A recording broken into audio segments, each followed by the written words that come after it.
Muy buenos días, sean todos bienvenidos y es un gusto saludarles de parte del Centro de Conciliación y Arbitraje de la Cámara de Comercio e Industria de Tegucigalpa, así también de la firma legal Lexicor Honduras, en esta webinar que se ha preparado para ustedes en este día, la fuerza mayor y el arbitraje como método de resolución de conflictos. En este momento, pues nos acompañan dos especialistas en el tema, quienes se les cederá la palabra en breves minutos. Previo iniciar, pues informarles que la modalidad de esta charla será pues expositiva y ustedes podrán realizar sus preguntas en el icono de preguntas y respuestas, las cuales serán evacuadas al finalizar la conferencia por los panelistas. Eh, el día de hoy nos acompaña el abogado Benito Arturo Zelaya Calix, quien es socio director de la firma Lexicor Honduras. Sus principales áreas de práctica son derecho corporativo, derecho tributario, derecho regulatorio, litigios y arbitraje. Cuenta con una maestría en dirección empresarial, posee especializaciones en negocios internacionales por la Universidad de Georgetown, Derecho Procesal Civil, Mediación y Arbitraje, por la Universidad de Salamanca, doctorado en Derecho Tributario y Mercantil por la Universidad de San Carlos. Sea bienvenido, abogado Benito. Así también nos acompaña el abogado Fabián Villeda Corona, socio y director, socio de la firma Lexicor Honduras.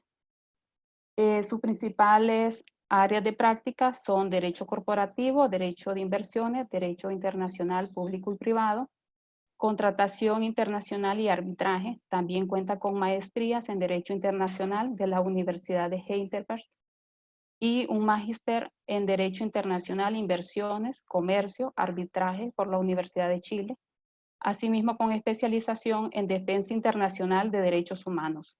Dejo la palabra al abogado Fabián, quien queda con ustedes.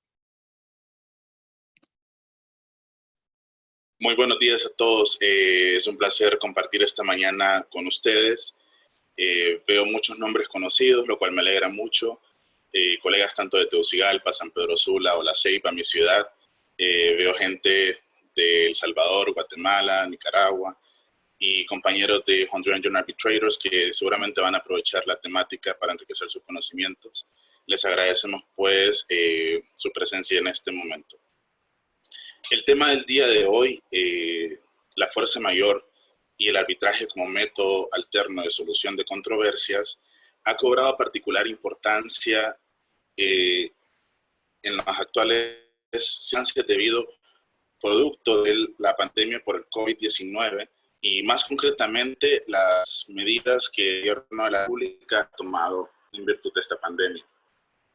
La fuerza mayor está siendo y será, sin ningún género de dudas, uno de los temas más recurrentes en nuestro ejercicio profesional en los días venideros, porque con mucha probabilidad, una vez regresemos a la normalidad, primero Dios sea pronto, los conflictos que surjan entre las partes se resolverán mayormente a través de procesos judiciales o arbitrales, tema que, como saben, también versará nuestra ponencia. Así las cosas, mi intervención en esta mañana está orientada en las siguientes vías. En primer lugar, introduciré el concepto de fuerza mayor. Determinaré su origen y haré un muy breve análisis o repaso a modo de derecho comparado de cómo está regulada esta figura legal en diferentes ordenamientos jurídicos, para luego hacer el análisis del estado de esta figura en el ámbito jurídico nacional. Pasando de esto, del tema doméstico, me trasladaré al campo del derecho internacional, donde haremos unas pinceladas, digámoslo así, acerca de cómo funciona la fuerza mayor en los contratos internacionales, donde desarrollaré unos ejercicios prácticos de interpretación de un par de cláusulas y finalmente cerraré el tema con el arbitraje internacional de inversiones. En la medida de que avance la presentación, vamos a ver algunas cláusulas o artículos en otros idiomas, yo ofreceré la traducción oportunamente o pasaré a explicar la interpretación debida. ¿Podemos pasar a diapositiva, abogada, por favor?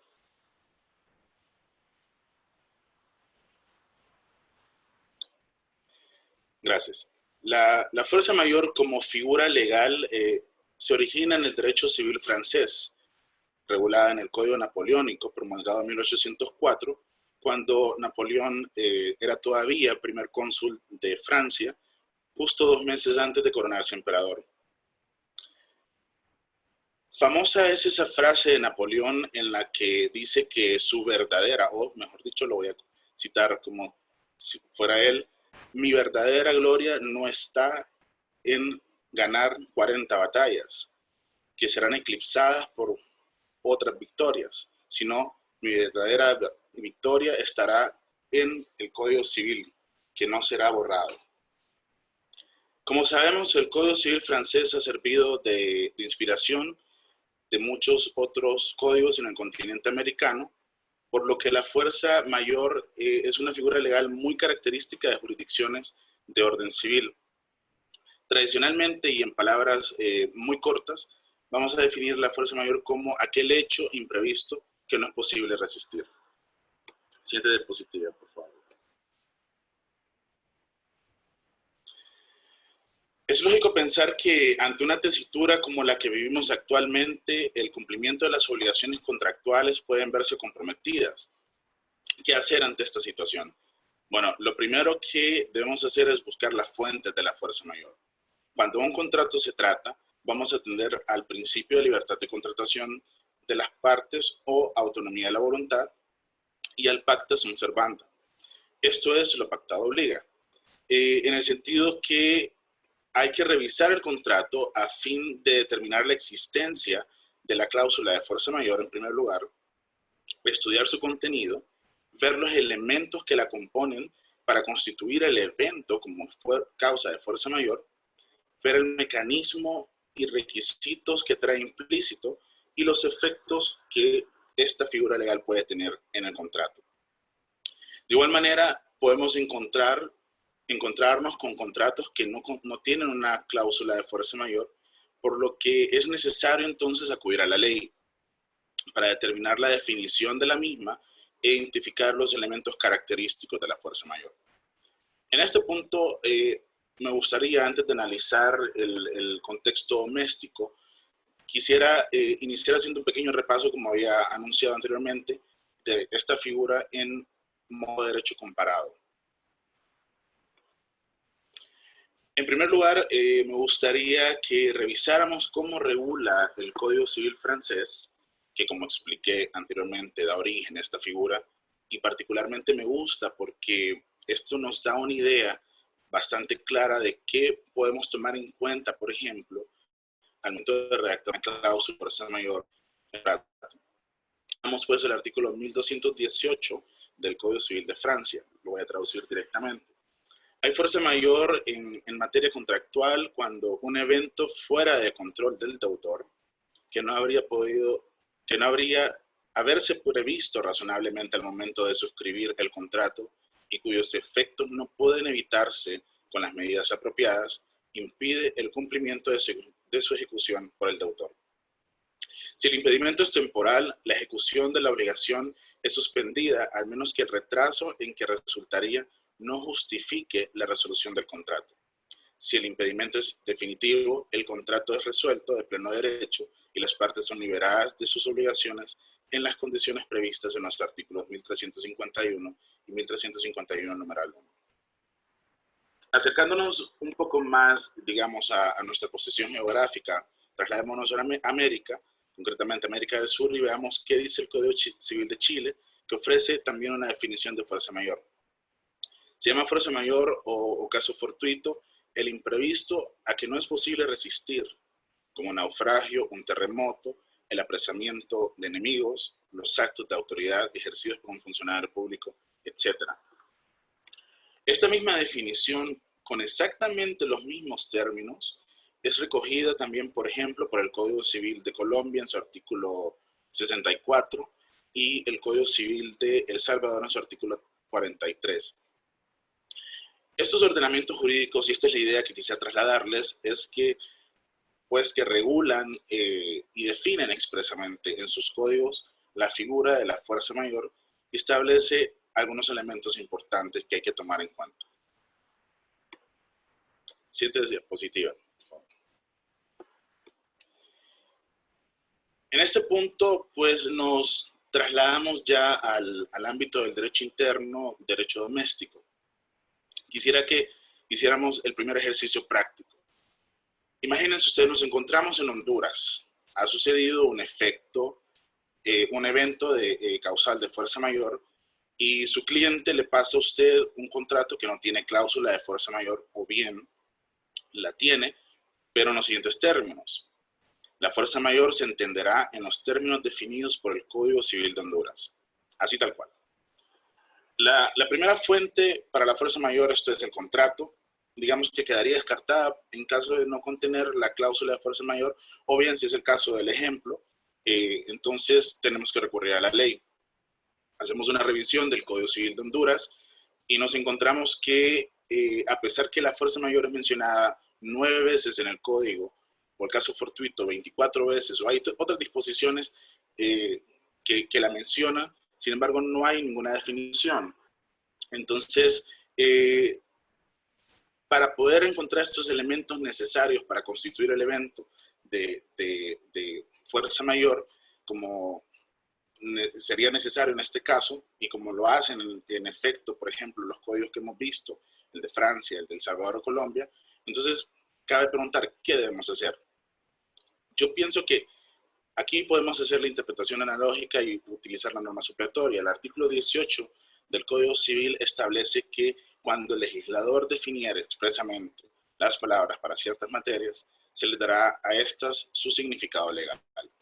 Con esta disposición, como les decía, podemos acudir de forma supletoria a la definición que nos ofrece el Código Tributario en el artículo 2, numeral 17, que define la fuerza mayor en los siguientes términos.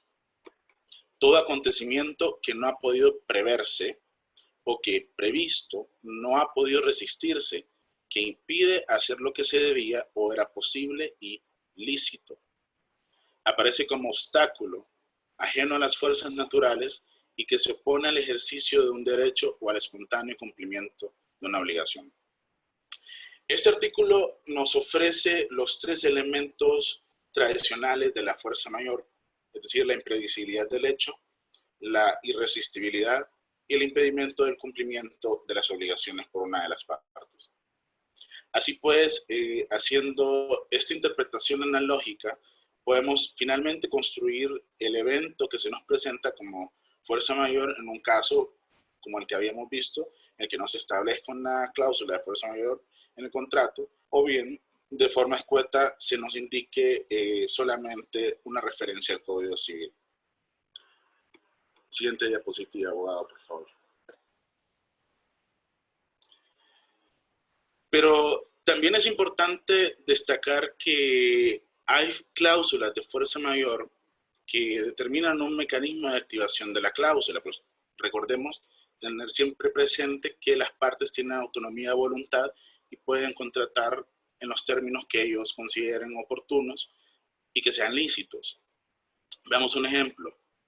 If either party is affected by a force majeure event under this agreement, it shall immediately notify the other party in writing of the matters constituting the force majeure event and shall keep that party fully informed of their continuance and of any relevant change of circumstances while such force majeure event continues. Como podemos apreciar en esta ocasión, esta cláusula incluye el requisito de notificación del evento a la contraparte de forma inmediata, que sea por escrito, y además de mantenerla informada de la continuación o cualquier cambio relevante de las circunstancias que han motivado la fuerza mayor. Otras cláusulas establecen un plazo determinado para efectuar la notificación a partir de la fecha en que se conoció el evento o debió haberse conocido.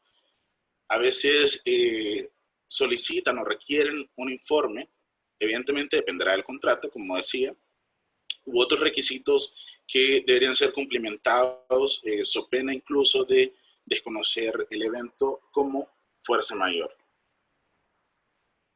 Siguiente diapositiva, por favor, abogado. Bien, pasemos ahora al ámbito internacional. Seguimos con los contratos.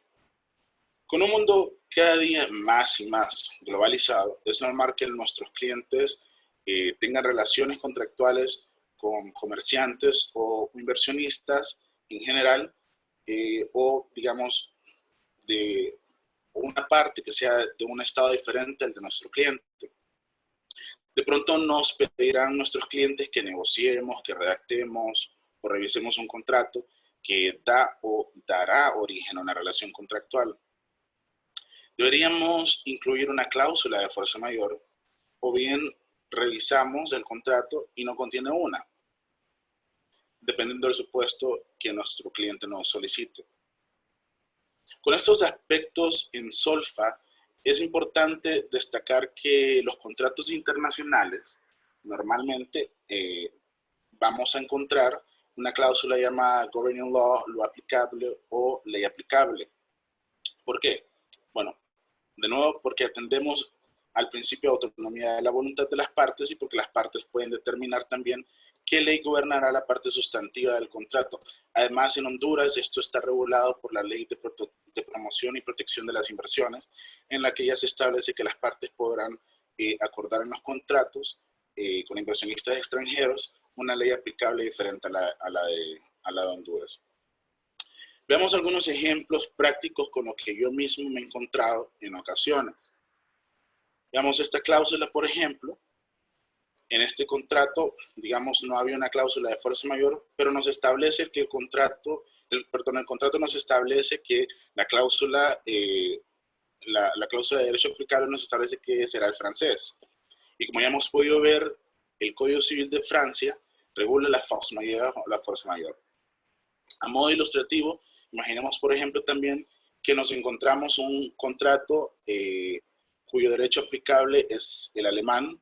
El Código Civil alemán no regula la fuerza mayor en la misma forma como la regula el Código Civil francés. De hecho, no existe la figura como tal, sino que tiene otras disposiciones que son análogas.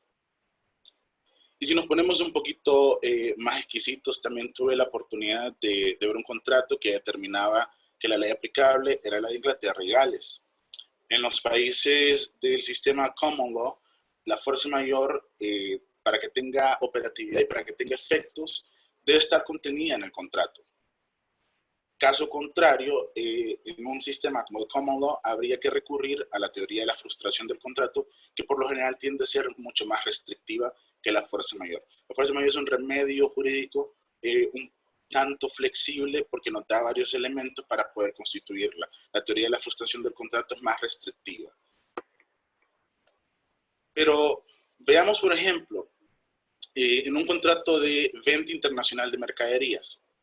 Supongamos lo siguiente. Nuestro cliente es una empresa hondureña que tiene este contrato con una empresa española. El contrato no contiene una cláusula de fuerza mayor, pero la ley aplicable dice que será aplicable la Convención de las Naciones Unidas para la compra-venta, para los contratos de compra-venta internacional de mercadería. Lo primero a determinar es si los países donde las empresas tienen sus establecimientos son partes contratantes de la Convención. En este caso, Honduras y España sí lo son. La Convención en su artículo 79, numeral 1, establece que una parte no será responsable de la falta del cumplimiento de cualquiera de sus obligaciones si prueba que esa falta de cumplimiento se debe a un impedimento ajeno a su voluntad. Y si no cabía razonablemente esperar que tuviese en cuenta el impedimento en el momento de la celebración del contrato, que lo evitase o superase, o que evitase o superase sus consecuencias. Vemos que este artículo de la Convención, pese a no hacer una referencia textual a las palabras fuerza mayor, sí recoge los elementos esenciales de la misma y podría constituirse el evento como una causal de fuerza mayor. Yo creo que la razón, comentario aparte, yo creo que la razón por la cual no está expresamente definida la fuerza mayor y esto es un poco elucubrando, atiende a la idea que la convención pueda ser ratificada por todos los estados que así lo deseen, y como lo he explicado, pues no todos los estados reconocen o regulan la fuerza mayor. Siguiente diapositiva, por favor, abogado. Yo siempre he pensado, siempre he dicho que el derecho internacional es como un área un poco casi esotérica del derecho, por lo complicada que puede resultar ser, sobre todo cuando muchas veces por ser abogados de países con un orden jurídico más civilista, no tenemos esta visión globalizada del derecho.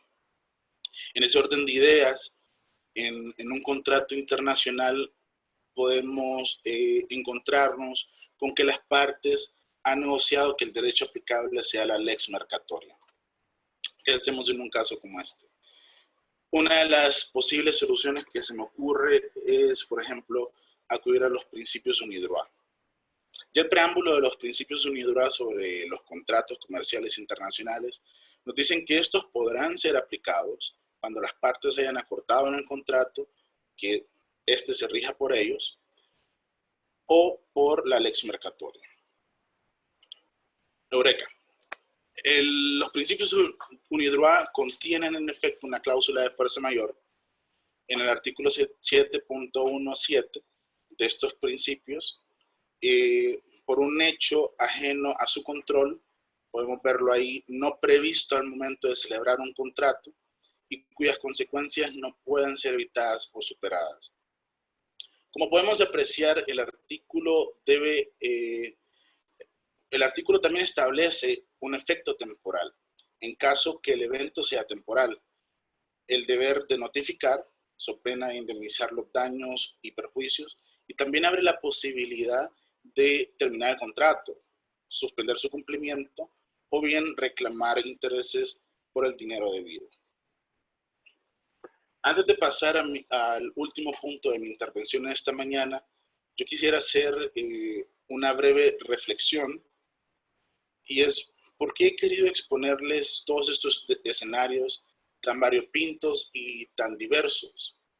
Pues sencillo, en primer lugar porque son reales, son vinculantes y sobre todo porque surgirán disputas, como comentaban al inicio, que girarán en torno a estos temas, con normas sustantivas aplicables diferentes y porque la mayoría de estos contratos establece la cláusula arbitral para la resolución de disputas. Habiendo dicho lo anterior, paso ahora sí a analizar el último tema sobre el que quisiera exponerles, y es el arbitraje internacional de las inversiones. Fíjense bien, el derecho internacional de las inversiones pertenece al derecho internacional público y más concretamente a la subárea que es el derecho internacional económico. Así las cosas, la normativa sustantiva de este derecho se encuentra mayormente en tratados bilaterales de inversiones, tratados de libre comercio con capítulos de inversiones, tratados regionales o multilaterales como el CAFTA-RD, el antiguo NAFTA y ahora USMCA, la Carta de Energía o contratos que el Estado ha firmado con inversionistas extranjeros. De igual manera, tiene mucha relevancia las leyes de protección y promoción de las inversiones de los países, de los diferentes países del mundo. En el caso de Honduras, ha suscrito este tipo de tratados con Países Bajos, con la República de Corea, Francia, Chile, España, Canadá, Panamá, etc. Estos tratados contienen disposiciones que obligan al Estado de Honduras de cara a inversionista o una inversión extranjera proveniente de otros países y que han en efecto invertido en Honduras. Esto atiende a la idea de que los estados en derecho internacional adquieren obligaciones de carácter internacional que los vinculan y que le generan, por ejemplo, este tipo de casos y diferentes consecuencias. Por ejemplo, en el caso del arbitraje internacional de las inversiones, los estados a veces se ven en la obligación de pagar sumas exorbitantes por este tipo de arbitraje. Siguiente, abogado, por favor. En ese orden de ideas, pues las medidas decretadas por el gobierno de la República podrían ocasionar afectación a estas inversiones, provocando el quebrantamiento por parte del Estado de algunas protecciones que tradicionalmente encontramos en estos tratados. Este tipo de protecciones, por enumerar algunas, son el trato justo y equitativo, protección en relación a la expropiación, libertad de transferencias, protección de no discriminación, como ser las cláusulas del trato nacional y la nación más favorecida. Estas cláusulas del trato nacional, y sobre todo la nación más favorecida, tienen su origen, solo como dato interesante, en el derecho internacional del comercio. Y a partir de los primeros tratados bilaterales de inversiones, bueno, de hecho, anteriormente se firmaban acuerdos comerciales que contenían capítulos de inversiones, y a partir de ahí nacen los tratados bilaterales de inversiones. El primero lo firma Alemania con Pakistán, si no me equivoco, y empiezan a trasladar y a recoger estos principios del trato nacional y la nación más favorecida como medidas de no discriminación. En términos generales, casi la totalidad de estos tratados establece como mecanismo de resolución de las controversias el arbitraje internacional, ya sea administrado bajo las reglas del CIADI o bajo las normas del UNCITRAL.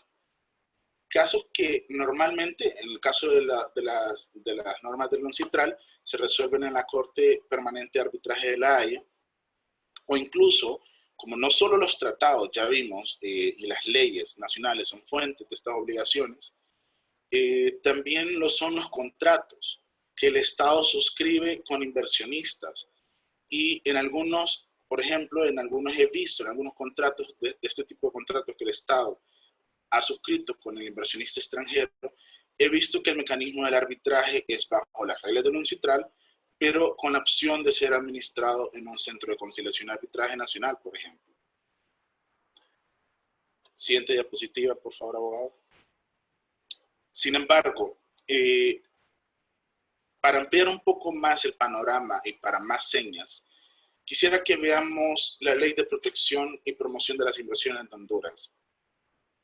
Las disposiciones de la ley en general son bastante amplias, en el sentido de que el artículo 1, párrafo segundo, establece que podrán acogerse a la presente ley todas aquellas personas naturales o jurídicas, nacionales o extranjeras, que adquieran activos en Honduras, sean estos tangibles o intangibles, con el fin de obtener una utilidad por medios lícitos, excepto en aquellos casos en los que por su naturaleza una disposición solo pueda ser aplicable para los inversionistas extranjeros. Por otro lado, además, la ley define al inversionista como el titular de una inversión, sea este una persona natural o jurídica, nacional o extranjera, independientemente de su domicilio legal. Y por último, establece que la inversión debe de tener características tales como el compromiso de capitales u otros recursos, la expectativa de obtener ganancias o utilidades, o asumir el riesgo para su titular o titulares. Esto me recuerda un poco y creo que recoge estos elementos del famoso caso de arbitraje internacional de inversiones, el caso Salini Constructori contra el Reino de Marruecos, donde en el laudo se identifican unos criterios para determinar si una inversión es efectivamente una inversión bajo la disposición del artículo 25 del convenio del CIADI, y creo yo que esta ley recoge un poco estos elementos, donde el tribunal arbitral define un elemento más, que es el aporte a la economía del país donde se hace la inversión. Por otro lado, yo quisiera añadir que el capítulo cuarto, sección segunda de la ley, establece como mecanismo de resolución de controversias al arbitraje. Esto significa que el Estado de Honduras ya ha dado su consentimiento a acudir al arbitraje, desde el momento en que el Estado de Honduras dispone esto en la ley, está prestando su consentimiento de acudir al arbitraje.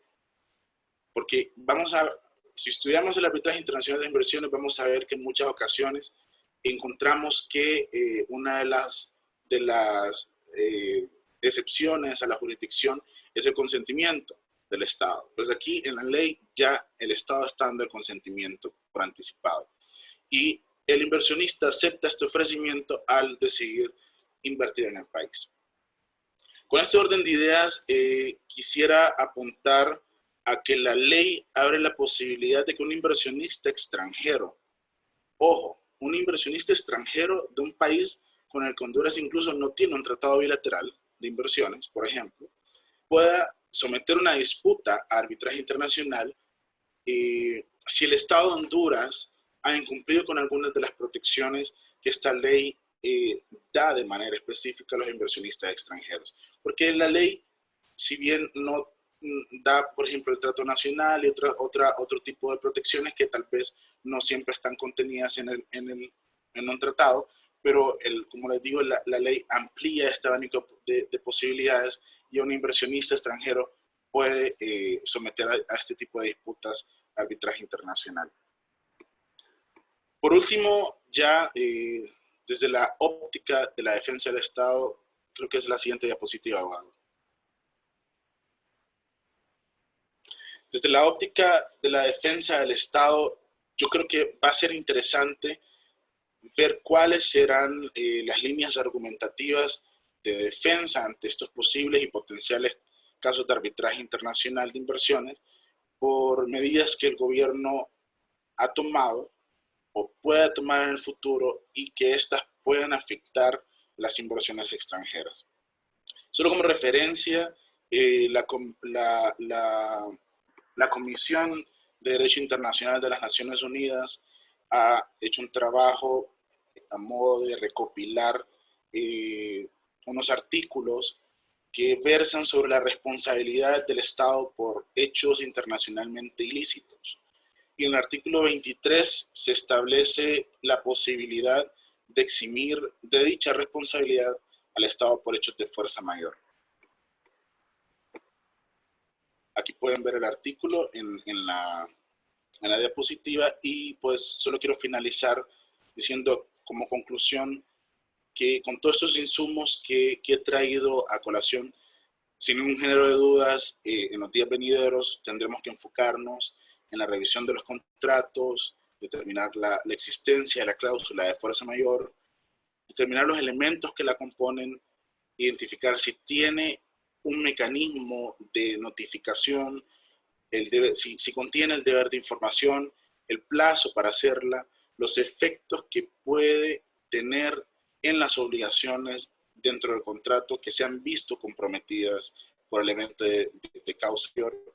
Sobre todo, determinar, constituir si fue posible, excepto en torno a estos elementos.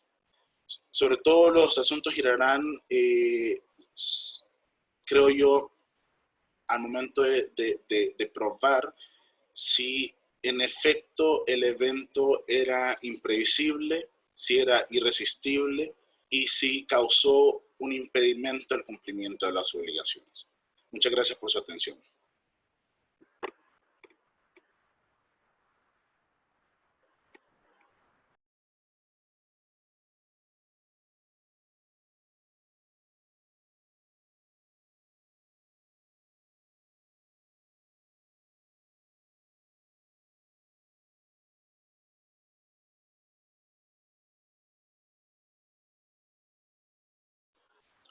Abogado, creo que tiene apagado su micrófono. Perdón, muchas gracias. Comienzo de nuevo.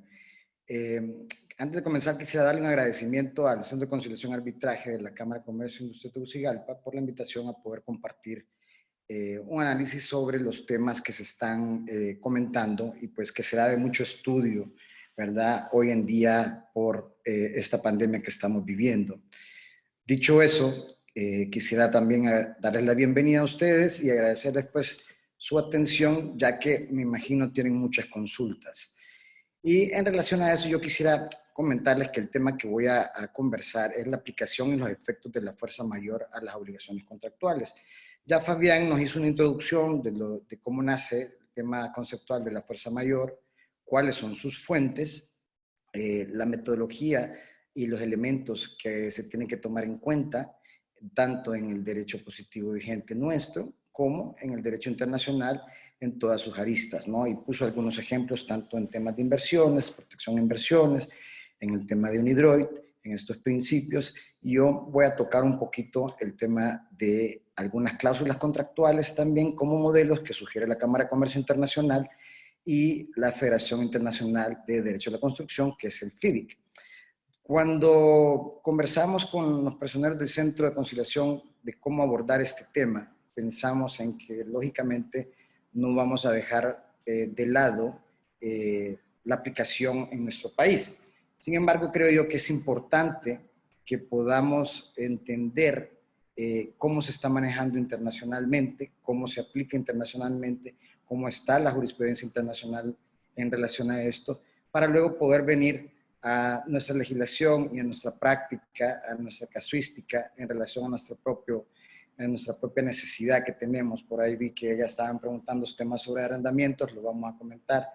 Y con ello, pues, quisiera comenzar comentando que ante la actual crisis sanitaria provocada por el brote del virus COVID-19 ha hecho que los profesionales del derecho tengan que desempolvar términos latinos, como la pacta sunt servanda que mencionaba Fabián, y el rebus sic stantibus, o cláusula o principio de honorosidad, ¿verdad? Bajo dichos venerables términos latinos se encuentran principios generales del derecho, que establecen que los contratos están para ser cumplidos, bajo las que se suscribieron y que cambian drásticamente. Esto es, vamos a hablé de la cláusula de onerosidad porque, si bien es cierto, Fabián está hablando de la cláusula de fuerza mayor, en el tema de interpretación de la aplicación y los efectos de la fuerza mayor o lo que deriva de la fuerza mayor, que lo vamos a ver porque tenemos que entender que la medida de repente que toca,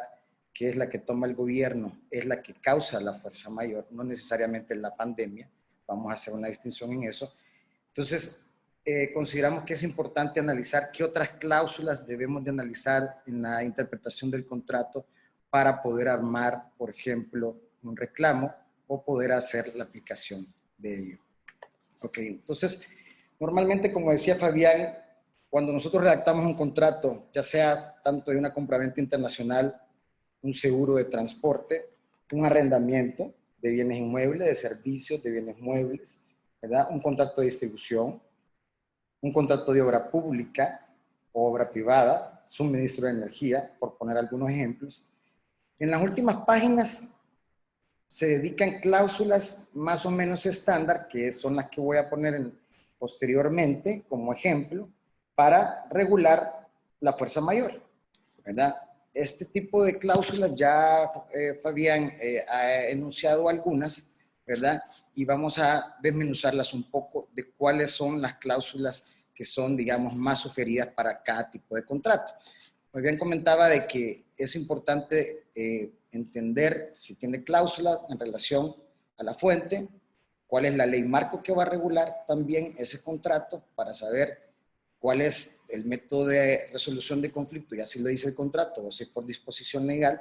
Para el caso y el ejemplo que mencionaba en la Ley de Promoción e Inversión, pues ya establece por disposición legal que será el arbitraje, y también en el tema cuando se someten a los principios UNIDROIT, ya somete a este tipo de cláusulas. Entonces, me preguntaban por ahí que ¿cuál es la diferencia entre caso fortuito y fuerza mayor? Ya mencionaba Fabián de que en el Código Civil, si bien es cierto, no hay una definición expresa de fuerza mayor, pues las comenta a lo largo de nueve artículos o en 9 ocasiones, pues cuándo debería aplicarse, no la define. Y por analogía, pues en el Código Tributario, en el artículo 2, número 17, pues sí la define, ¿no? Es importante aquí comentar de que en nuestra legislación la única que define la fuerza mayor es el Código Tributario. Sin embargo, hay otros normativas como el Código de Trabajo, que también la regula y sí habla expresamente de la suspensión de los contratos que aplica en el caso de la fuerza mayor, y que ha sido un tema también que es muy discutido últimamente por la situación en que vivimos. Aparte, también en la Ley de Adquisición y Contratación del Estado, también regula la fuerza mayor y la establece que tendrá que ser declarada. Entonces, ahí vamos poniendo un poco en contexto la aplicabilidad de esta cláusula de fuerza mayor, de cómo debemos regularla de acuerdo a la ley que va a regular ese contrato, valga la redundancia.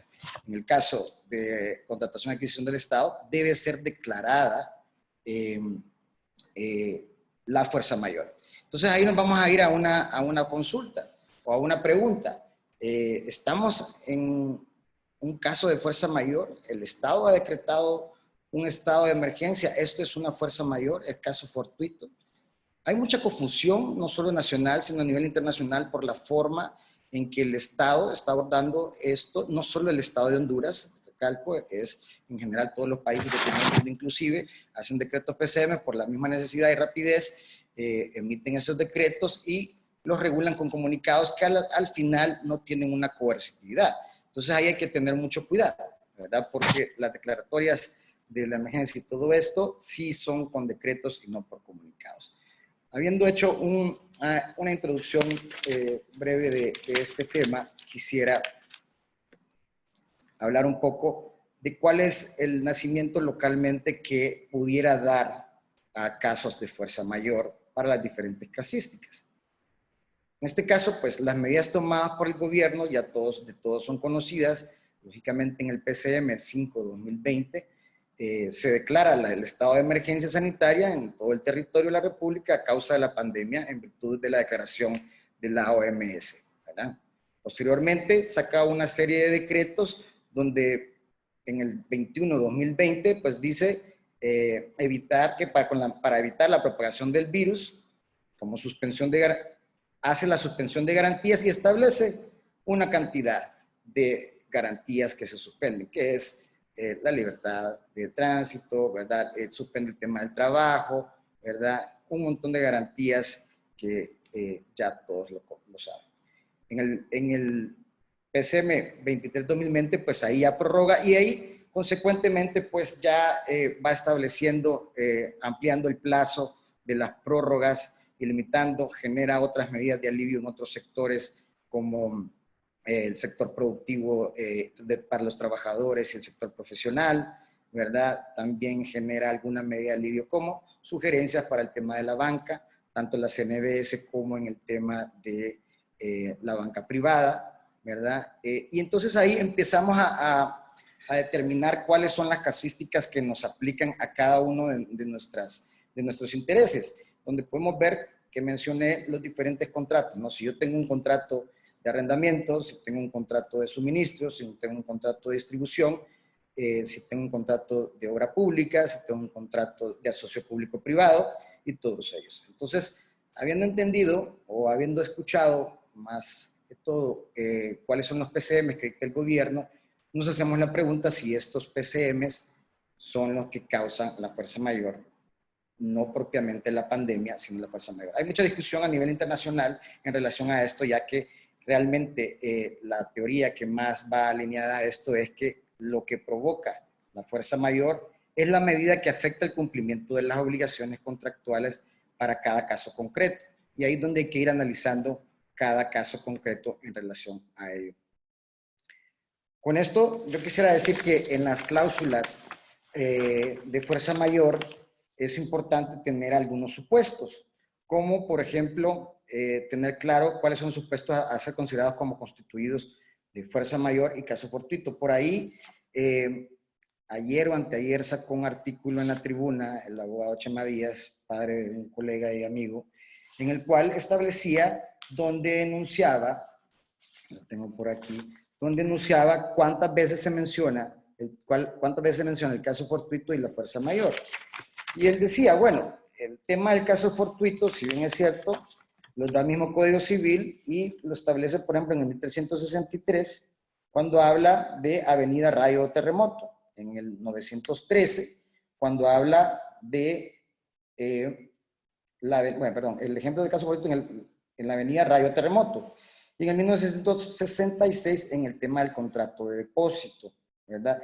Y por ahí establece una serie de artículos, el 2241, ¿verdad? El 814 del comisionista, ¿verdad? Y habla de diferentes conceptos que al final, me preguntaba alguien de la audiencia, miren, pero lo que pasa es que el código a veces confunde lo que es el caso fortuito y fuerza mayor. Habiendo escuchado algunos webinars en el tema internacional, donde se ha tocado mucho este tema y viendo algún tema de jurisprudencia, dicen algunos juristas que a la larga se confunde o el mismo legislador en sus normas lo ha querido poner de esta manera porque surten el mismo efecto, ¿verdad? Ya vamos a hablar un poquito de ese tema. Entonces, con relación a eso, otro de los aspectos importantes a tener en esas cláusulas o cuando estamos analizando la fuerza mayor, pues la diferenciación si es caso fortuito, fuerza mayor, enunciar de qué es lo que me va a provocar a mí el no cumplimiento o incumplimiento de las obligaciones contractuales que yo voy a tener. Ya dijo los 3 elementos, Fabián, en relación a que sea imprevisible, irresistible y que sea realmente que no lo pueda resistir. Y ahí en el plano internacional, cuando se ha aplicado la fuerza mayor, estaba escuchando hoy un webinar por la mañana, que decían que, por ejemplo, en Francia y España, cuando han querido alegar el caso de fuerza mayor en el tema de pandemias, específicamente cuando hubo un brote de dengue y el SAR y todo esto, sin embargo, estas medidas sí eran imprevisibles, pero no eran irresistibles. Caso diferente para Honduras, ¿por qué? Porque decía la persona que estaba exponiendo, en el caso de Francia, en ese momento era imprevisible de que pudiera llegar esa pandemia en relación a dengue, pero no quería decir que no se pudiera controlar. Entonces, sí era resistible y se tenían todos los medios de salubridad para poder cubrirlos. Entonces, en ese caso, pues el tribunal no aplicó, ¿verdad?, la cláusula de fuerza mayor para efecto del no cumplimiento de las obligaciones o las suspensiones de plazo. En el caso de Honduras, ante esta pandemia, pues como les dije, no hay una receta pura, hay mucha confusión de esto y con ello quiero aclarar que este es un análisis muy particular en la cual de buena fe pues hemos tenido analizar la norma internacional con la norma interna, haciendo una analogía y poniendo en contexto tal vez algunas fórmulas estratégicas para poder, digamos, abordar este tipo de cláusulas y conceptualizar qué elementos debemos tener en cuenta para poder preparar inclusive la gestión y prevención de riesgo contractual, la gestión del posible reclamo si es que hubiere, qué es lo que hay que tomar en cuenta, cuál es la ley que hay que regula el contrato, ¿verdad? Y los elementos que tienen que cumplirse y lo que tiene que definir en su proceso o mecanismo para poder invocarla. Dicho eso, pues, quisiera poner un poco los elementos en contexto. Prestación, las consecuencias jurídicas que ocasiona la fuerza mayor, la prestación e indemnización por incumplimiento, la resolución contractual o suspensión, los costos que me va a ocasionar a esto, y como corolario de lo anterior se podría entender pues una conclusión y varias recomendaciones. Estos son los elementos que ya en la redacción de la cláusula debe tener, ¿verdad? También habló de los elementos que debemos tener para invocar la aplicación. Ahora, la cláusula en su redacción debe tener por lo menos algunos elementos que me puedan ayudar a tener las armas pertinentes para poder en un momento determinado hacer valer esta cláusula. Y en relación a eso mencionaba anteriormente que las cláusulas de fuerza mayor a veces van aparejadas o van relacionadas con cláusulas de onerosidad. Por ejemplo, la cláusula de onerosidad es aquella cláusula que, como lo mencioné anteriormente, en algún momento puede vulnerar el contrato a que no se pueda cumplir materialmente en relación a lo económico, que lo haya hecho materialmente imposible porque el contrato es sumamente oneroso. Pero esto, dicen algunos juristas, que el vulnerar la seguridad jurídica en que no se cumpla la ley entre las partes viene a crear inseguridad jurídica. Hay alguna teoría de la preposición de Winston que se dio en el siglo XIX que habla y tiene mucha relación a lo que las personas que están con los contratos de arrendamiento ahorita pues quieren enunciar y que dice que que se basa en la declaración negocial que se emite bajo la presuposición de que la voluntad es condicionada para el efecto jurídico que se persigue. Si la presuposición no se realiza, las consecuencias jurídicas del negocio jurídico, esta deja de existir. Entonces dicen, bueno, si yo, el objeto por el cual contraté, deja de existir, como por ejemplo, en un contrato de arrendamiento, no estoy diciendo que esa sea la fórmula, sino relacionándolo para esta teoría que ya fue derogada en el código alemán, ¿verdad? Pero sin embargo da nacimiento a tener una interpretación en relación a este tipo de contratos, lógicamente a determinar si hay cláusula de fuerza mayor en el contrato o no. Pero establece que si el objeto para el cual fue el contrato, el fin del contrato, no se puede cumplir, ajeno, ¿verdad?, a la responsabilidad tanto del contratante como del contratista, pues ahí da el espacio para poder vulnerarlo. Eso en algún momento fue muy criticado porque se decía que creaba mucha inseguridad jurídica. Ahora bien, como ustedes saben, pues esta situación, como no tiene una receta y es algo para el cual no estábamos preparados, yo considero, y por lo que he estado escuchando en muchos webinars, vamos a tener que cambiar, como lo dicen en el plano internacional y localmente, pues esto va a ser un tema de un nuevo orden mundial. Vamos a tener que reinventarnos. Considero que los métodos alternos de solución de conflictos, como vías de negociación, arreglo directo, mediación, el arbitraje, las mesas técnicas de resolución de conflictos, van a tener mucho trabajo, y por ende los abogados, en relación a poder encontrar fórmulas de entendimiento y soluciones estratégicas que puedan equiparar, ¿verdad?, la honorosidad del contrato. Por ejemplo, en Honduras, tal vez lo que podría asemejarse más a este tema es en la ley de socios públicos privados. Es en el único lado que podría yo, por analogía, compararlo. Sin embargo, no es exactamente igual, pero sí habla una parte que en el caso de estabilidad fiscal y la estabilidad financiera del contrato, ¿verdad?, que en un momento determinado, pues dependiendo de las fórmulas que se hayan presentado en su plan maestro, por ejemplo, para los casos de contratos de operación y administración, o los contratos que sean de construcción, o los contratos de administración, construcción y operación, ¿verdad?, puede existir eso. Sin embargo, vamos a ver algunos elementos ya concretamente en ejemplo. ¿Qué tenemos que analizar en las cláusulas de fuerza mayor? Primero, el objeto y el alcance de lo que tiene el contrato. ¿Qué voy a analizar con el objeto? Okay, ¿cuáles son las obligaciones que yo tengo que cumplir y que no podré cumplir? El alcance pudiera establecerse más o menos como el plazo, ¿verdad? Más o menos como el plazo, o realmente cuál es el impacto financiero que yo voy a tener. Y aquí es importante donde en la elaboración de la gestión y prevención de riesgo contractual, uno tiene que documentar todos estos temas. Una vez identificado cuáles son los objetos que no puedo cumplir, pues establecerlos, tenemos que hacer el cálculo financiero de cuál va a ser el impacto, y con ello es necesario, porque en la mayoría de cláusulas de fuerza mayor, cuando son casos o contratos, por ejemplo, de obra, ¿verdad?, o concesiones o de suministro, pues sí tendrá que ver, por ejemplo, en el tema del tracto sucesivo, cuando hay fechas o plazos que cumplir en momentos determinados para entrega, entonces sí hay un movimiento, por ejemplo, en la suspensión del contrato en relación al plazo, si es que realmente aplica para ellos. Porque, ojo, el tema de la fuerza mayor no quiere decir que porque se ha decretado el estado de emergencia nos va a aplicar para todos. Ya bien lo dice, el concepto es muy claro, el tema de lo que dice que es imprevisible, es irresistible y que materialmente no lo pueda yo realizar. Entonces, vamos a ir viendo un poco estos elementos en relación a la estructuración de un contrato, porque considero que el que le da nacimiento a todo esto puede ser la parte de la estructuración del contrato, y es lo que nos va a venir también a proteger en relación a que de aquí a que cambie esto, vamos a tener que estar muy atentos a la redacción y modificación de estas cláusulas. ¿Por qué?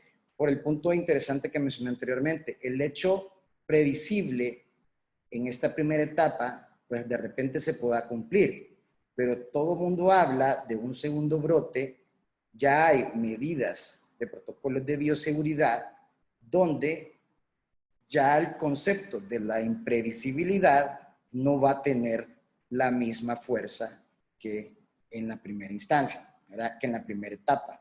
Y ahí vendrá a entrar el concepto que les mencionaba de la irresistibilidad, de que si ya hay suficientes medidas para poder, pues, evitar, ¿verdad?, y resistir este tema, que es una etapa muy interesante porque creo que vamos hacia esa etapa ahorita, ya se está hablando en las diferentes mesas del COEP, Cámara de Comercio, Gobierno, ya se abrieron las ferreterías, ya la gente de los restaurantes está vendiendo a domicilio, no están autorizados legalmente realmente todavía, sin embargo hay algunos que tienen salvoconductos por algún esquema, también ya el sector construcción, ¿cómo se llama? Se quiere reactivar en base a que ya tienen sus proveedores que pueden suplirles. Hay proyectos digamos, importantes para el país que no fueron, digamos, que tenían la excepción a esta suspensión de garantías, como por ejemplo los de Invest, otros que están declarados como servicios de primera necesidad, por ejemplo, son las empresas de energía. Entonces, por ahí vamos analizando un poco en relación al tipo de contrato, objeto y alcance, cómo funciona la distribución de los riesgos y obligaciones en el contrato. ¿A quién le corresponde qué? Por ejemplo, y ahí puedo mencionar algunas casuísticas en relación a que, por ejemplo, ¿quién paga la cuenta? ¿No? Como lo decía aquella película. ¿Qué pasa en los contratos, digamos, de suministro de energía cuando no están ellos en el estado de excepción, están en el estado de excepción, siguen trabajando, siguen produciendo y de repente el que está incumpliendo en el pago puede ser el Estado o no, ¿verdad? Entonces, ¿puede el Estado en calidad de su defensa decir que por la suspensión de los plazos le aplicaría la fuerza mayor? Es una pregunta que dejo sobre la mesa, ¿verdad? Otro de los ejemplos que yo puedo enunciar es en los contratos de construcción. En los contratos de construcción tiene que estar muy regulado y posteriormente a esta filmina vamos a ver un modelo de cláusula de fuerza mayor en los contratos FIDIC, que son los que regulan el plano internacional para los proyectos de gran envergadura y los proyectos que tienen una tipicidad en la forma de contratar.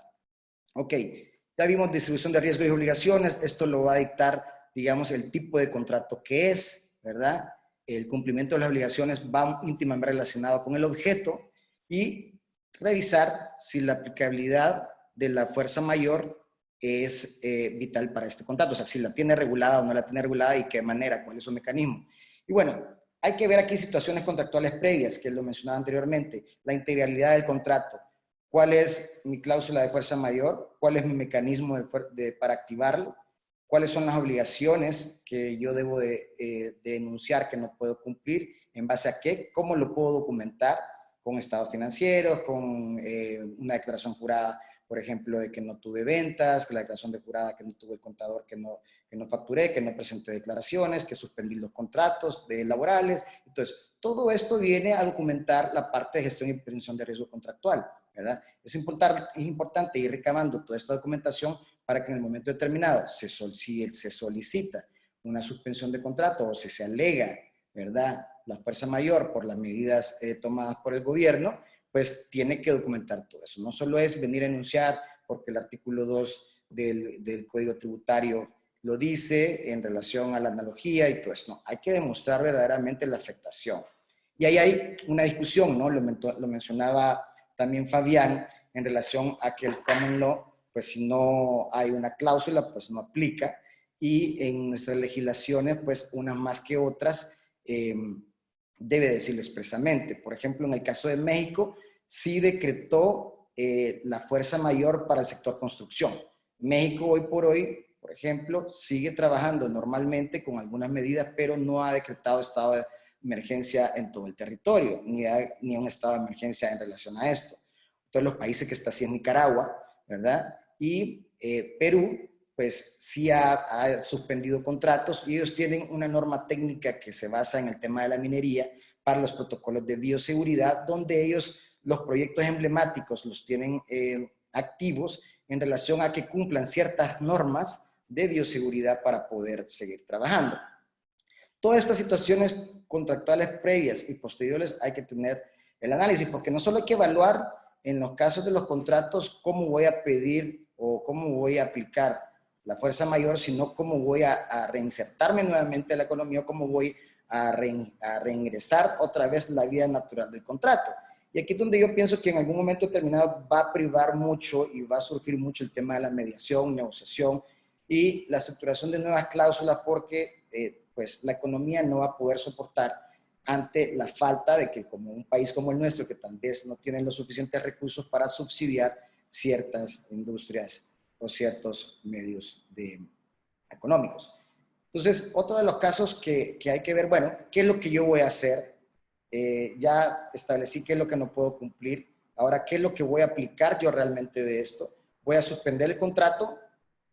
¿Lo voy a terminar anticipadamente o lo voy a rescindir de mutuo acuerdo? Esto dependerá de los intereses y de cómo le apriete el zapato a cada quien en realidad, ¿verdad? Lógicamente amparado y fundamentado en las cláusulas contractuales o en la ley, ¿verdad? Y bueno, otra integralidad de lo que hay que tomar en cuenta pues es el método de resolución de conflicto, que no necesariamente solo es el arbitraje. En el caso de los proyectos de infraestructura están los dispute boards o mesas de resoluciones técnicas. Hoy en día, ¿qué está pasando en este ámbito? Ya voy a hablar de ello, pero ¿qué está pasando con los dispute boards que están vigentes con los proyectos? ¿Qué están pasando con los arbitrajes internacionales? ¿Y qué están pasando con los arbitrajes domésticos en relación a estas medidas que ha tomado el gobierno? ¿Verdad? Aquí podemos pasar ya entonces a qué es lo que debe llevar la cláusula, que ya lo habíamos anunciado anteriormente, y puedo, si quieren, leerles un poquito de qué es lo que va diciendo. Por ejemplo, en el caso de la CCI, ha sacado un documento muy recientemente, una nueva recomendación de la Cámara de Comercio Internacional para los contratos internacionales, y no es tampoco limitativo para los contratos domésticos o los contratos entre partes, digamos, privadas en este país o Estado privado, ¿verdad? Puedan utilizarlas. Sin embargo, hay que analizar algunos elementos.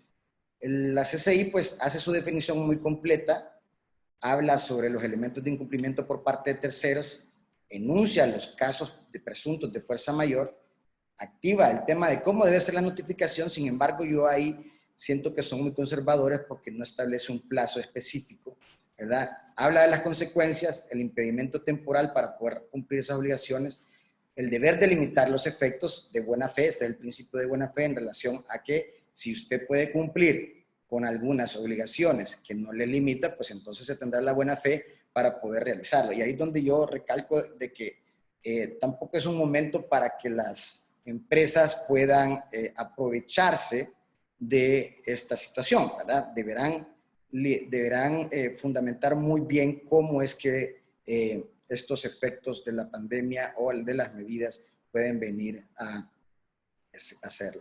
implicarles a ellos. Y ahí está la definición de lo que dice la cláusula de fuerza mayor de la CCI. Y dice, bueno, la fuerza mayor significa la producción de un hecho o circunstancia, caso de fuerza mayor, que imposibilita o impide que una parte cumpla una o más de sus obligaciones contractuales de acuerdo con el contrato, en la medida en que la parte quede afectada por el impedimento, ¿verdad? Es ahí donde sí ya ella relaciona, que dice tres elementos que son más o menos parecidos o muy literales, cambian palabras más, palabras menos, como lo decía al inicio Fabián, que dicho impedimento está fuera de su control razonable, que no podría haberse previsto, esta es la teoría de la imprevisibilidad, y que en el momento de la celebración del contrato, ahí donde yo digo, bueno, ¿será que si firmamos un contrato hoy no vamos a prevenir que podemos tener un segundo brote de la pandemia? Puede ser que sí, ya no aplicaría este tema. Y después para la aplicación es importante tenerlo en cuenta. Y el otro es que los efectos del impedimento no podrían razonablemente haber sido evitados o superados. Esta es la de la irresistibilidad, ¿verdad? Es la de la irresistibilidad. Entonces, esta definición de fuerza mayor proporciona un umbral más bajo para invocar la cláusula de la mera imposibilidad de cumplimiento. Este se expresa con la referencia nada más del literal a la C, ¿verdad? Ya establece qué es lo que debo yo cumplir para ello. Ahora, puede ser de que la fuerza mayor, de repente a mí, la medida que toma no me aplica, pero sí a un tercero, ¿verdad? Entonces, un tercero ocasiona que yo no pueda cumplir el objeto por el cual yo estoy realizando mi contrato. Entonces, esta cláusula sí prevé estos elementos cuando dice en el literal que voy a leer ahora. Cuando una parte contratante incumpla una o varias de sus obligaciones contractuales a causa del incumplimiento de un tercero que se ha comprometido a ejecutar total o parcialmente el contrato, la parte contratante podrá invocar la fuerza mayor, solo en la medida en que los requisitos del apartado 1 de esta cláusula se cumplan tanto para la parte contratante como para el tercero. Me voy a detener ahí porque ahí enuncia otra vez, nos tira literal al párrafo primero, donde ya anuncia los 3 elementos. ¿Qué ejemplos puedo poner acá? Se me dan mucho los contratos que son pues contratos multipartes y que para poder realizar el objetivo pues dependo de un tercero, como por ejemplo un desarrollo de software.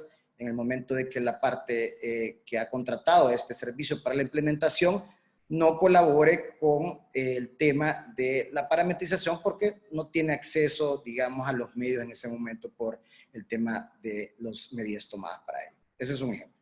Otro ejemplo puede ser que si, por ejemplo, en un subcontrato de construcción, el cual para poder generar una obra que es consecuente a otra obra, tenga necesidad de poder sacar material selecto de un banco de material en un lugar donde de repente no tenga los permisos o que no pueda sacar los permisos por el medio de que están suspendidas todas las labores de trabajo y la institución no le puede dar el permiso, o inclusive que no existe recurso en la zona, ¿verdad?, para poder hacer esto. ¿Qué quiere decir esto? Ahí sí hay un tema de que el tercero por el cual no puede cumplir su obligación no le recaerá la fuerza mayor. ¿Por qué? Porque para este caso habría que ver la distribución de riesgos en relación a esto, pero sin embargo, normalmente cuando un contratista, en el caso de sacar material selecto para poder construir una obra, es a él que le corresponde haber visitado el sitio y haber sacado todos los permisos. No necesariamente sea así, pero por lo general es así, y que si él no ha previsto esto, que lo debería haber sacado con anterioridad desde el inicio, para el caso, son 2 casos diferentes, pero si fuera el sitio y no hay suficiente material para ello, no puede invocarlo. Esta es una causal diferente en una variación del contrato que también puede surgir un conflicto. Ahora bien, dice, este párrafo puede pretender excluir que el incumplimiento por parte de un tercero o subcontratista pueda considerarse como un tal caso de fuerza mayor, que es lo que acabo de decir. La parte afectada debe probar que las condiciones de fuerza mayor también se cumplen en relación con el incumplimiento del tercero, lo que también se aplicará a la presunción del apartado 3 de la cláusula. Eso yo creo que está claro. Y bueno, y de ahí enuncia, pues voy a ir avanzando un poco rápido porque ya vamos quedando un poco sin tiempo. Los casos presuntos de fuerza mayor ya los enuncia y vamos a ver la diferencia de la cláusula que sugiere la Cámara de Comercio Internacional, que es para todo tipo de contratos comerciales, compraventas mercantiles y todo este tipo de operaciones entre empresas en el ámbito internacional, y con relación a la que sugiere la FIDI, que es la Federación Internacional de Ingenieros y Consultores. Entonces dice, se presumirá que los siguientes hechos que afecten en una parte cumplen las condiciones del apartado 1 de esta cláusula, y la parte afectada solo necesitará probar que se cumple la condición, ¿verdad? Si se entiende, si nos regresamos acá, es de que la condición es que del impedimento no podría razonablemente haber sido evitado o superado por la parte afectada. Ahora, los casos presuntos de fuerza mayor generalmente cumplen los requisitos de la fuerza mayor.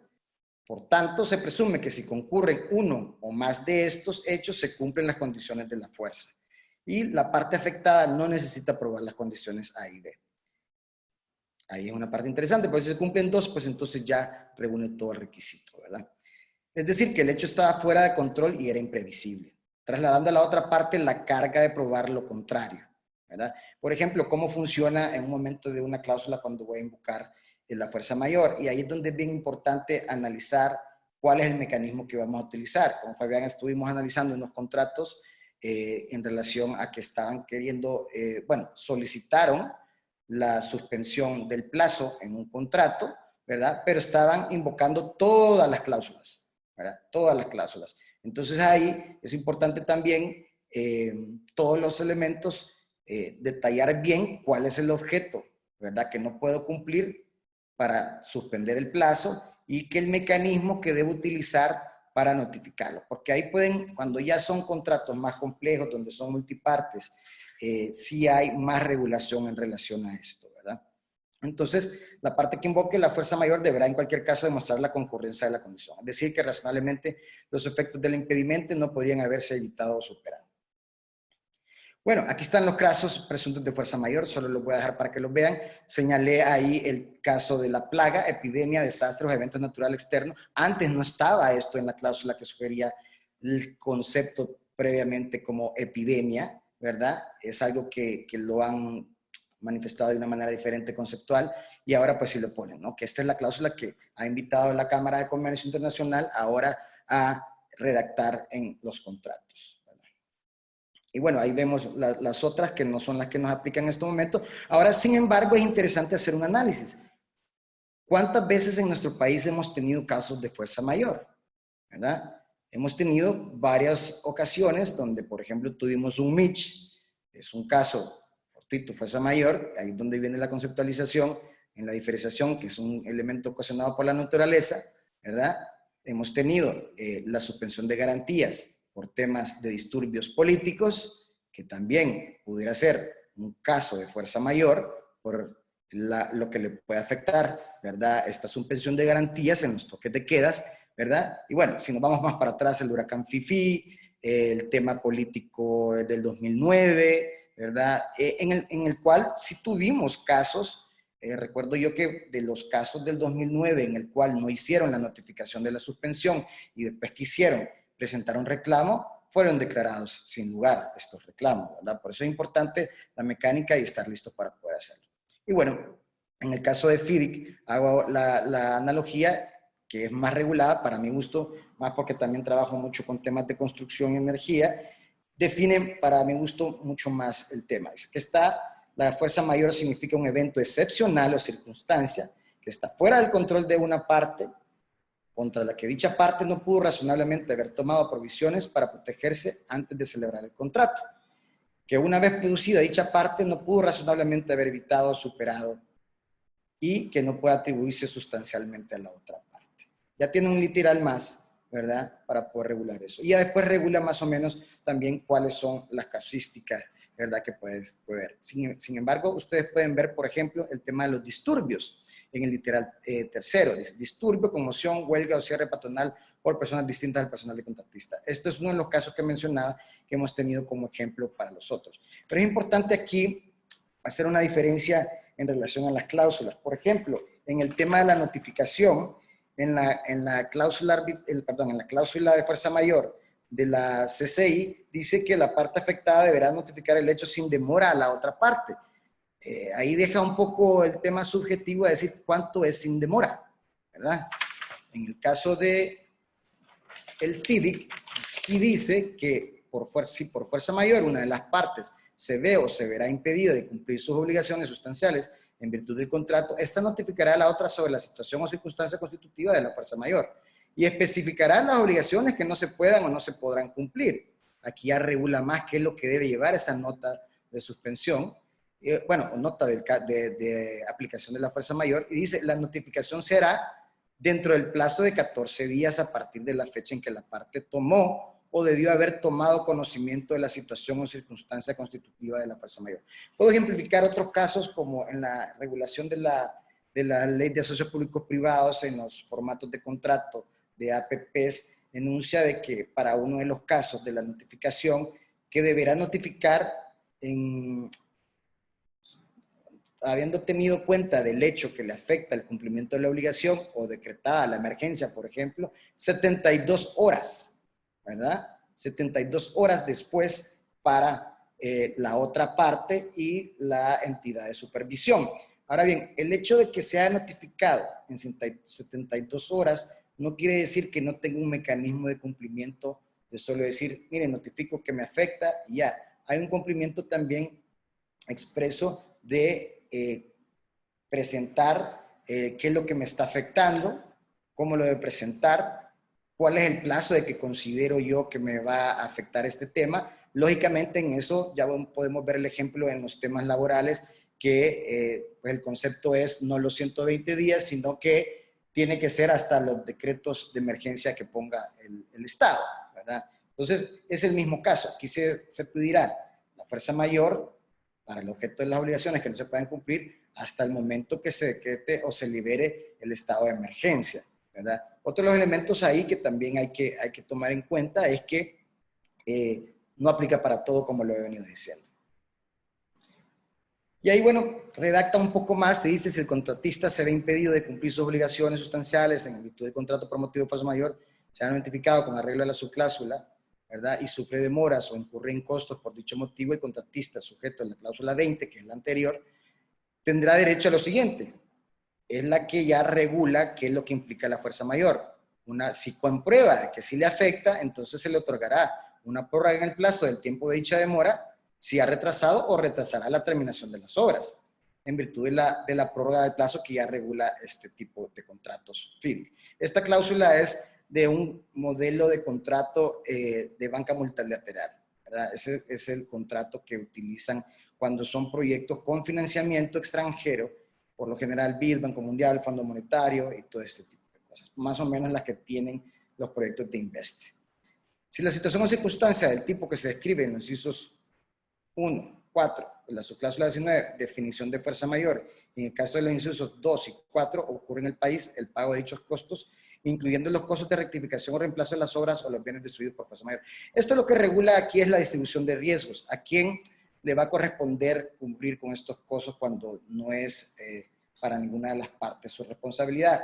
Y ahí es donde nos encontramos dentro de la casuística, por ejemplo, a los casos de los proyectos que están pidiendo la notificación de suspensión de obras o de plazos, ¿verdad? Mejor dicho, pues dicen, bueno, si ahora tengo que cumplir con un protocolo de bioseguridad y si tengo que cumplir con mascarillas, tener un médico y con ciertas normas que no estaban previstas en el contrato, ¿quién le va a cumplir? Entonces ahí es donde yo insisto que va a privar mucho la negociación y modificación de los contratos en relación a que el gobierno posiblemente va a tener que doblegar un poco y entender un poco la situación. Ya voy a ir terminando y ahí quiero poner en contexto el arbitraje como método de resolución de conflicto y el efecto de la fuerza mayor. Pudiera decir, contarles un poquito qué está pasando en el arbitraje hoy en día, tanto en el plano internacional como en el plano doméstico. Pues en el plano internacional, en relación a los procesos que se encuentran en marcha dentro del arbitraje, por ejemplo, tenemos, digamos, los diferentes cortes de arbitraje que, por ejemplo, la Corte Internacional de Arbitraje de la Cámara de Comercio Internacional, pues siguen trabajando y les ha dejado a libre albedrío a los árbitros, a los tribunales, que puedan tomar en cuenta trabajar desde casa o desde su oficina, porque en realidad en el plano del arbitraje internacional pues se puede hacer por videoconferencia y están trabajando de esa manera. Hay algunas cortes que son más limitativas, otras más, digamos, agresivas en ese aspecto. La CCI en su corte ha sido muy agresiva en relación a estar invitando a que puedan trabajar y que tengan los conceptos de poder viabilizar la economía a través de poder resolver estos conflictos. Pero ahí, pues, nos podemos encontrar en algunos, digamos, preguntas que creemos que pueden afectarnos a poder llevar estos arbitrajes por la vía digital, ¿no? Por la vía electrónica. ¿Qué cosas nos podríamos preguntar o qué cosas me pregunto yo? ¿Qué pasa en relación a que uno, pues lógicamente, en las audiencias, al estar físicamente, pues puede tener más comodidad? La otra es que en el tema de la evacuación o interrogatorio de partes o las declaraciones de testigos, pues el ámbito de reacción de la gesticulación y la actuación in situ me parece que tiene mucho más capacidad para poder actuar. Y me preguntaba alguien por el chat que dice, bueno, ¿qué pasa si las audiencias que son virtuales, donde hay un interrogatorio de testigo o un interrogatorio de parte, ¿cómo hacemos para saber que no hay alguien que está con un prompter ahí o diciéndole qué es lo que tiene que decir? Bueno, para este caso, lo que sucede es que normalmente cuando están este tipo de prueba, evacuarse, pues se hace por lo general en la oficina de la contraparte o en un lugar neutral que se delegue donde haya certeza jurídica y prive el principio de buena fe para relacionar esto.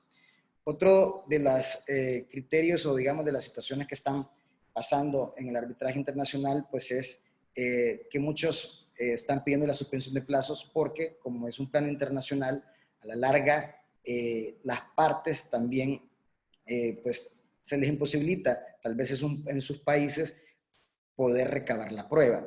Ahora, hoy escuchaba en este webinar a José Ricardo Ferris, que fue secretario general de la Corte Internacional de Arbitraje, y decía él, bueno, lo que va a suceder ahorita es muy interesante porque al estar realizando mayor cantidad de audiencias en vía virtual, pues los clientes, lógicamente, van a salir favorecidos en relación que los costos van a bajar, ¿verdad? Los costos van a bajar.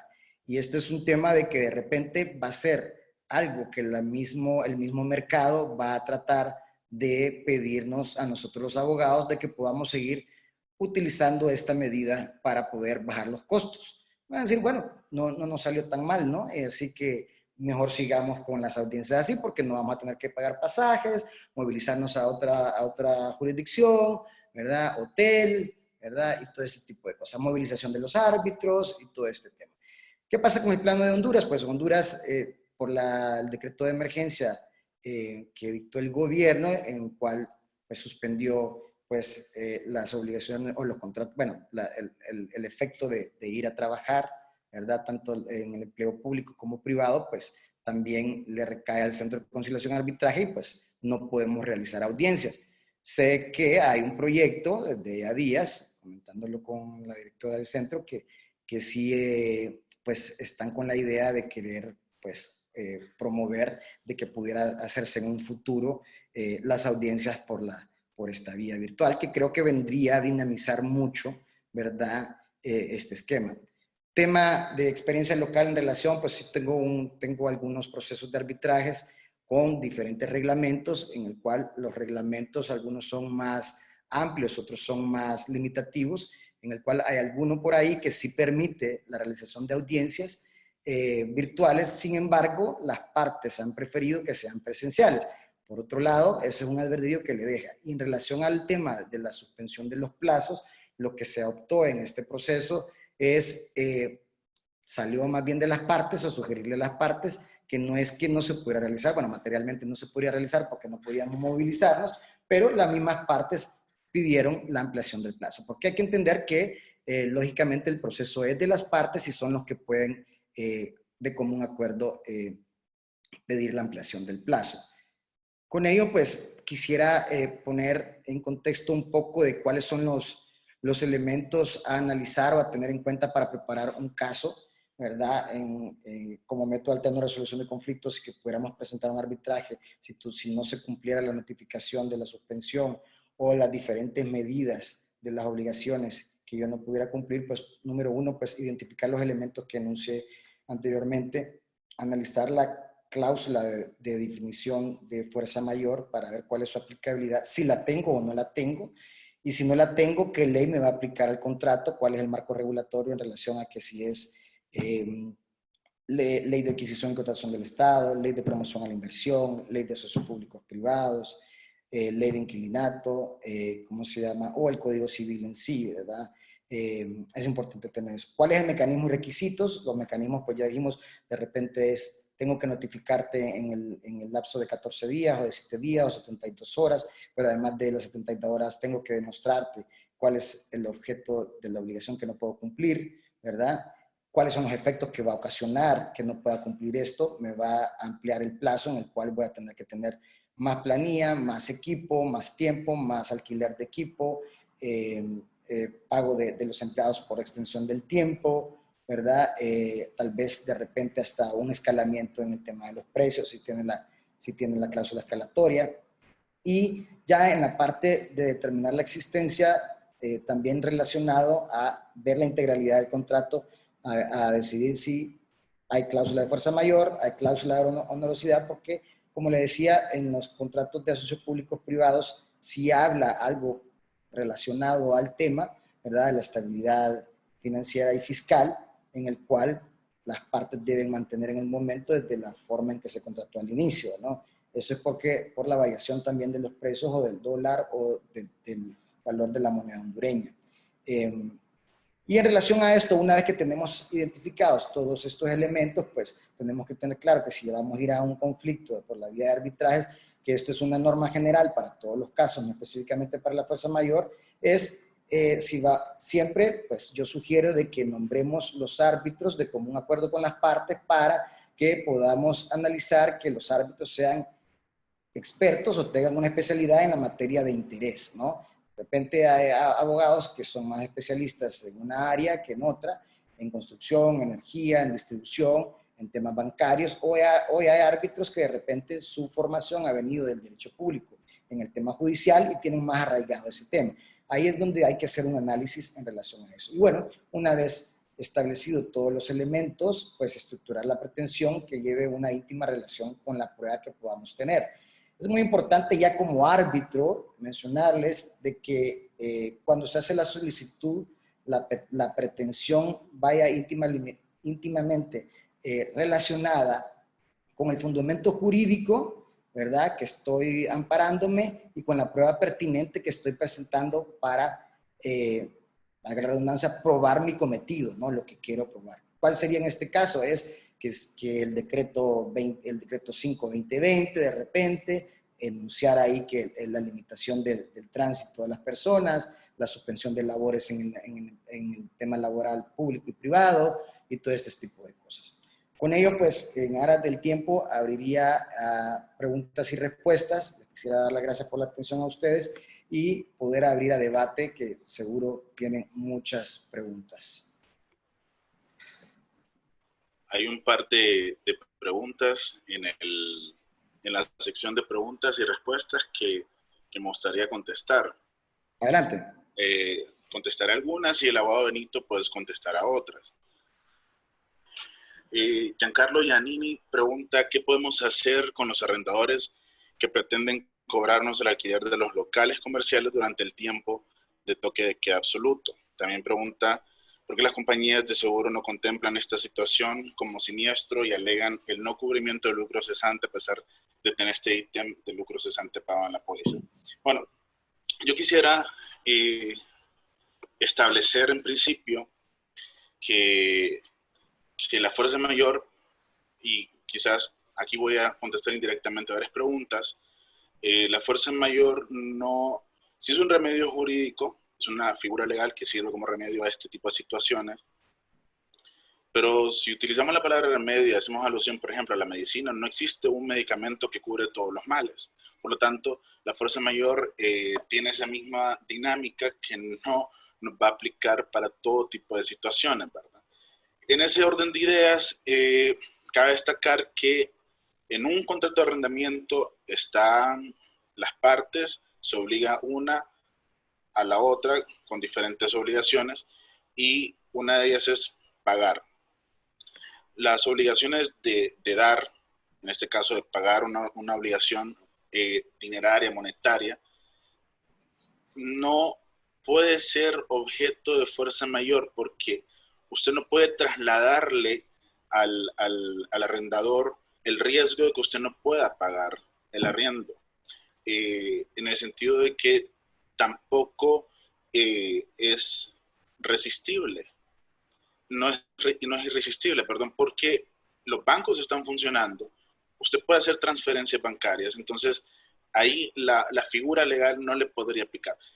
Quizás, digamos, elucubrando un poco, valdría la pena analizar, porque como muchas veces contestamos los abogados, ¿verdad? Pero no es por una cuestión baladí, dependerá del caso. Habrá que analizar si otras figuras legales pueden ser de aplicación. Por ejemplo, el principio rebus sic stantibus. Este principio tiene como finalidad otorgar un equilibrio al contrato. De hecho, el principio está muy, muy ligado al brocardo legal pacta sunt servanda rebus sic stantibus, es decir, lo pactado obliga mientras las circunstancias en las que se realizó el contrato perduren. El artículo 757 del Código del Comercio establece también que ante hechos o eventos que hayan sido extraordinarios e imprevisibles y se ha vuelto para una de las partes excesivamente onerosa su obligación, entonces puede dar por terminado el contrato. Si bien es cierto, el precio del alquiler sigue siendo el mismo, la situación económica ha afectado la capacidad de pago de una de las partes, entonces podríamos ver si esta figura legal puede aplicar. Tiene como efecto la terminación del contrato. Sin embargo, aquí donde entra un poco la rebus sextantibus, porque el artículo 755 del mismo cuerpo legal, el Código de Comercio, establece que la parte demandada podrá oponerse a la demanda si ofrece un equilibrio, si hace un ofrecimiento que pueda darle un equilibrio equitativo al contrato, porque en este caso, evidentemente, la economía global del contrato ha sido afectada, entonces habría que poder analizar, en el caso concreto, si una figura como la rebus sextantibus podría aplicar.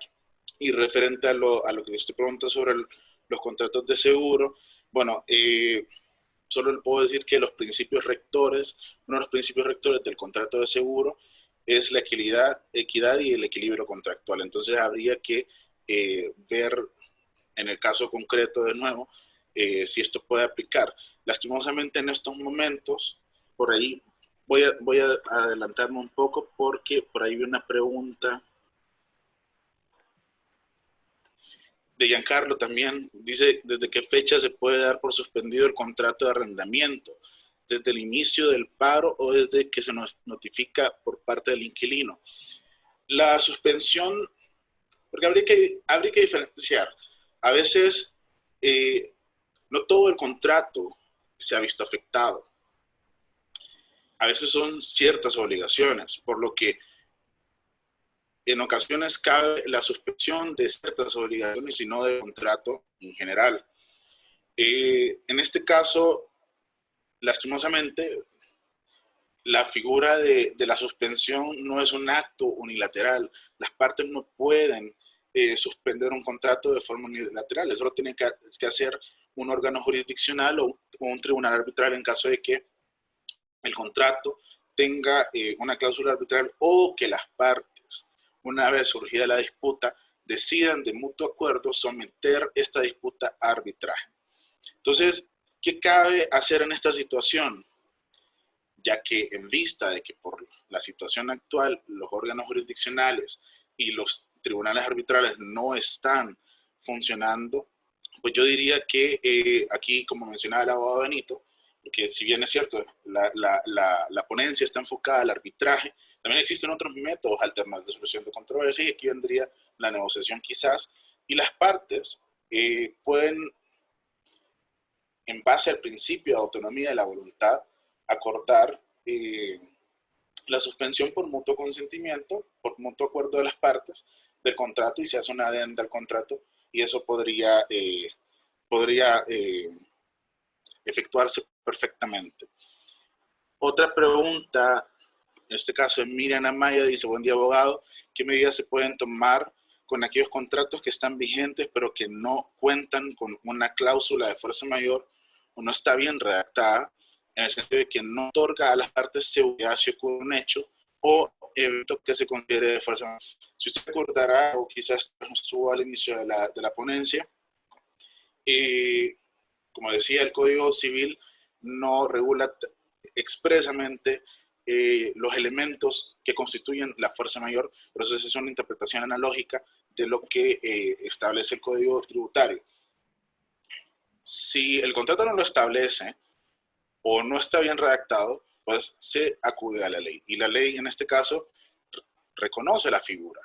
Reconoce la figura, la menciona, como habíamos dicho, 9 veces la fuerza mayor, por el caso fortuito, 24 veces aproximadamente. El Código de Comercio lo menciona también, el Código Tributario, legislación procesal también la menciona. Entonces es una figura que está reconocida, solo que no, tal vez en el Código del Comercio, perdón, el Código Civil no está regulada como tal, entonces por eso se hacía la interpretación analógica. Entonces, en un caso como este, habría que ver, estudiar, hacer el análisis del caso y ver si aplicaría. Por acá había visto otra pregunta.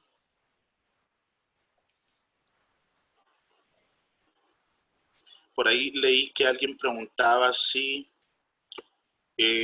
se puede suspender de forma parcial los contratos de trabajo, es decir, solo el 25% de los trabajadores sí se puede, sí. No hay ninguna regulación que diga que es la totalidad de los empleados, por lo tanto se puede realizar. Otra pregunta de Juan Carlos Benítez. Fabián, si quiere, déjeme solo hacer una acotación para complementar el tema de los contratos de arrendamiento, porque me están escribiendo aquí al privado. Ok, perfecto. Creo que es importante establecer que, bueno, al final lo que ustedes buscan, pues es un mecanismo de solución, ¿verdad? Aquí va a entrar un aspecto que de repente, si no tiene cláusula de fuerza mayor, va a entrar lo que yo había mencionado en relación a la negociación, ¿no? A la negociación. Y esto es un tema, digamos, estratégico, procesal, por decirlo así, en relación a que las medidas que están sucediendo en la mayoría de centros comerciales, no solo en Honduras, y eso tal vez les puede servir, es que digamos que el 16 de marzo entró la pandemia, ¿verdad? O el estado de emergencia. Desde el 16 de marzo usted, digamos, el pago, de repente, el pago de la cuota de marzo, si lo paga anticipado, pues ya estuviera cubierto. Sin embargo, abril y mayo, de acuerdo a los decretos de emergencia iniciales, establecieron la mayoría de pues, edificios de apartamentos, centros comerciales y todo esto que iban a hacer, de repente, algunos más, unos menos, un descuento en el pago, puede ser un 25, un 30, un 40, un 50, hasta un 50 o hasta un 75, he visto algunos casos, en el canon de arrendamiento. Para abril, mayo e inclusive junio. Y el restante 25, 30, 40 o 50%, ¿verdad? Lo ofrecen prorratear o ustedes pueden solicitarlo, prorratearlo en un periodo diferido a 6 meses, 1 año, 2 años o lo que se dejen. Yo creo que ahí lo que hay que tomar en cuenta, número 1, es revisar su contrato, ver qué cláusula puede haber, si hay fuerza mayor o no. Hay algunos que sí la tienen, de repente no dice fuerza mayor específicamente, pero me dio risa una que dice un designo de Dios. Wow. Entonces, por interpretación, en el tema Unidoit y todo eso tiene algo muy parecido, pero a veces también los abogados también nos queremos poner muy intelectuales y redactamos cláusulas que después son patológicas, ¿no? Pero bueno, entonces esa es una salida. La otra salida que yo puedo ver es que si son varios, ¿verdad? Ayer estaba hablando con un grupo de locatarios de un lugar y a la larga pues tienen intereses diferentes, pero bueno, pueden unirse para que ya como gremio pues estamos en una presentación del Centro de Conciliación y Arbitraje de la Cámara de Comercio e Industria, que es un centro adscrito a la Cámara de Comercio e Industria, donde todos ustedes o la mayoría son afiliados, ¿no? Y pues quien los representa es la Cámara de Comercio para poder generar una mesa de trabajo y de negociación con el COEP y el gobierno para poder negociar o presionar, si lo quieren decir, con el gobierno alguna medida de alivio para este sector, porque realmente el gobierno no se ha pronunciado. El presidente salió diciendo, me parece por ahí, vi en alguna cadena o algo, o un comentario que decía que, bueno, lo que pasa es que no le puedo suspender a todos porque también hay pequeños empresarios que alquilan locales que van a quedar en nada. Entonces, puede ser un tema escalonado, porque aquí hay que entender en una negociación, y esa es una práctica de conciliación, que cuando uno va a negociar algo, pues tiene que saber qué es lo que va a pedir, pero qué es lo que va a ceder, y buscar un punto de inflexión intermedio, porque esto es un tema que le está pasando a todo el mundo. ¿Podrían decirme ustedes en relación a que, bueno, lo que pasa es que yo no estoy utilizando mi local, mi local, no puedo ir, no es una culpa mía, pero tampoco es culpa de su arrendante, ¿verdad? Y podría decirle al arrendante, como ya he visto en unos casos, bueno, por ahí están sus cosas. Entonces, ahí es de ver qué es lo que se quiere. Si la negociación va en un sentido de buscar la terminación del contrato con los 60 días de anticipación, y ojo ahí que hay que ver otro tema, cómo está regulada la terminación del contrato, porque ahorita pues no tenemos realmente la suspensión de los plazos para los temas administrativos y también no están abiertas las instituciones, pues habría que ver cómo se regula. Entonces, por eso va a aplicar mucho, yo lo que sugiero es que va a aplicar mucho el tema de la negociación o una transaccionalidad en la conciliación con sus arrendantes. Hoy por hoy estamos trabajando con algún grupo de personas para poder, instalar una mesa en el sentido de los centros comerciales, ¿verdad? Y también de alquileres de apartamentos. Por si les interesa, pues ahí están nuestros correos también para que se puedan abocar a nosotros, porque la unión hace la fuerza, ¿verdad? ¿Qué más les puedo decir del tema de contratos de arrendamiento? Pues ya lo mencionaba Fabián y lo mencioné yo en algún momento, pues esa teoría alemana en relación a que si no existe el objeto, y hay un artículo en el Código Civil sobre la rescisión y la nulidad, que cuando deja de existir el objeto por el cual se hizo, el contrato puede ser nulo. Eso tiene otra interpretación. Sin embargo, como le digo, hay que analizar concretamente los contratos para poder buscar las salidas, ¿verdad?, pertinentes que puedan ser de interés para ambas partes o inclusive, pues, lógicamente para ustedes. Los dijo yo con esa pregunta. Había alguien que preguntaba algo de construcción. Denme un segundito. Sí, hacía alguien que preguntaba, dice, Claudia Profesional, queremos saber cómo tratar el tema de alquiler, bueno, es lo mismo, de alquileres en centros comerciales, están cerrados y los malls quieren que se pague mantenimiento y renta, y hacer valer un preaviso de varios meses. Esto no está previsto legalmente en un contrato firmado, pues entonces no será aplicado en esta situación específica de pandemia. Bueno, en relación al tema de las cuotas de mantenimiento, ¿verdad? Ahí es un esquema, un arma para negociar, ¿no? Lógicamente, el tema de mantenimiento, al haber menos personal, a analizar si han suspendido contratos ellos, al no tener, de repente, tenían 18 guardias, tener 8 guardias, tener 10 aseadoras, tener 5 aseadoras, esos gastos a ellos le han bajado. Claro, hay mantenimiento locativo de la empresa. Sin embargo, tampoco, pues hay que ver al arrendante como el malo de la película. Lo que creo que tiene que ver de ambas partes es voluntad. Voluntad, porque ahí mencionaba alguien en el sector construcción, que también iba relacionado con esto, es que, bueno, ahí hay que, no solamente es la gestión y prevención del riesgo contractual que tienen ahorita en la relación a la distribución de riesgos que tiene cada uno del pago de la obligación o el cumplimiento de la obligación, que es a 2 vías, porque es recíproco, ¿verdad? También tiene que ver la reactivación de la economía. Yo pienso que en la negociación, en un momento determinado, este tema de cuotas de mantenimiento, si han dado un depósito, por ejemplo, y las medidas que van a tomar ellos para reactivar el tráfico de los centros comerciales los centros comerciales, tendría que ir ligado, por ejemplo, a la relación del descuento o negociación que tengan. En algunos países, creo que aquí también lo están haciendo en algunos casos, es que se negocia un porcentaje de descuento, el otro lo absorbe, el arrendatario, con el ánimo de no irse, se renueva el contrato, ahí mismo, por un plazo específico para poder cubrir esa demanda de ingresos de la empresa, pero además incluye que su cuota de arrendamiento va a tener que ver en relación a la reactivación del tráfico de personas o la economía que pueda tener el centro comercial. ¿Qué significa esto? Yo te voy a pagar en relación a mi volumen de ventas, un porcentaje. Te voy a dar un base para cubrir ciertos temas y te voy a dar un porcentaje de ventas hasta que lleguemos a un punto intermedio. Lógicamente hay que hacer muchos análisis financieros, ¿verdad? Para poder decir, bueno, ¿cuánto es el porcentaje del costo que tiene usted del arrendamiento, ¿verdad? Del valor pecuniario del arrendamiento en relación a lo que ustedes generaban de ventas. Podría decir el Estado mismo, pudiera decirle a los centros comerciales, por lo menos a los grandes, decirle, bueno, tu declaración del impuesto sobre la renta el año pasado tuvo un superávit de tanto, por lo cual sí pudiste soportar la suspensión de contratos de trabajo, sí pudiste soportar tus arrendatarios o crearles mejores medidas, en el cual de repente también el Estado podría meter una medida, como lo están pidiendo las cámaras de comercio, es que estas medidas, ya que no las puede dar directamente el Estado y las puede trasladar a ellos, el descuento que se le haga puedan deducírselo de su impuesto sobre la renta en el periodo posterior.